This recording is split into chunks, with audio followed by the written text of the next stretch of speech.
You were not born by accident.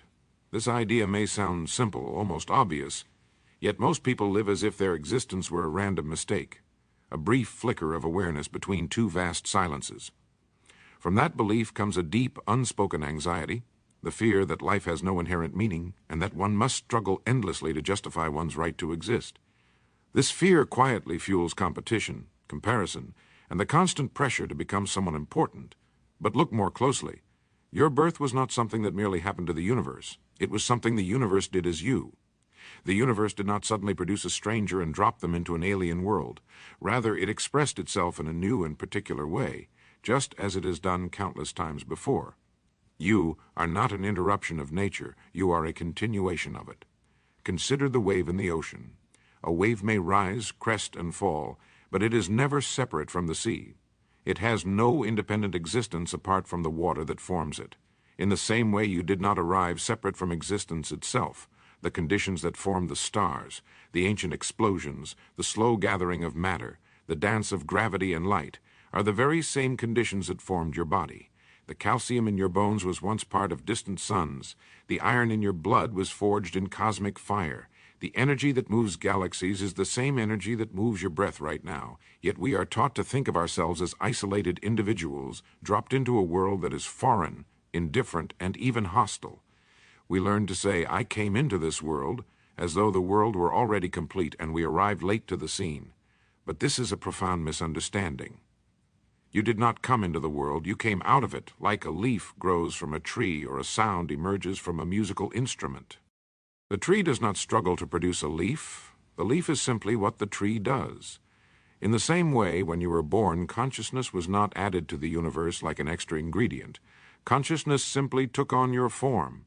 For a while, the universe is looking through your eyes, thinking through your thoughts, and feeling through your senses. This does not make you special in a competitive sense, but it does make you deeply, unmistakably valid. This is the hidden truth of your birth. You are not a visitor here. You belong. You have always belonged. And the moment you truly see this, not just intellectually, but deeply, the idea of being fundamentally separate begins to dissolve. With that dissolution comes a quiet relief, a sense that life does not need to be justified, only lived. Awakening does not mean gaining something new. It means realizing what has always been present. From the very beginning, awareness has been quietly watching your life unfold. Before you learned your name, before you understood language, before you formed opinions about who you should be, there was already a simple knowing, an alert presence that perceived sound, light, and sensation. That presence has never disappeared. It has only been overlooked. Most of our suffering comes from mistaking the role we play for what we are. We learn to identify with labels, achievements, failures, memories, and expectations placed upon us by family, society, and culture. We build a story and call it me.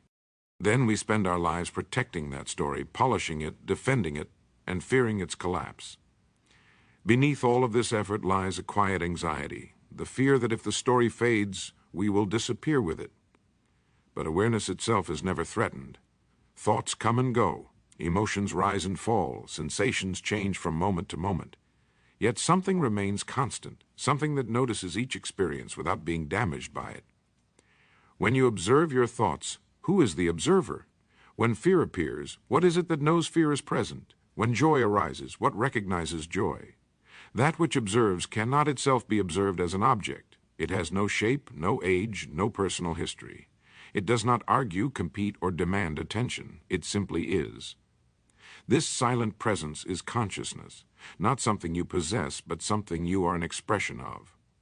The mind tries to grasp consciousness, to define it, to claim ownership over it. But consciousness is not an object among other objects. It is the open space in which all objects appear. Just as the sky is not disturbed by the clouds passing through it, awareness is not harmed by the thoughts and emotions moving within it. To awaken is not to escape life or rise above it. It is to stop clinging so tightly to the idea of separation. It is to recognize that life is not happening to you as an outsider, but through you as a living expression of the whole.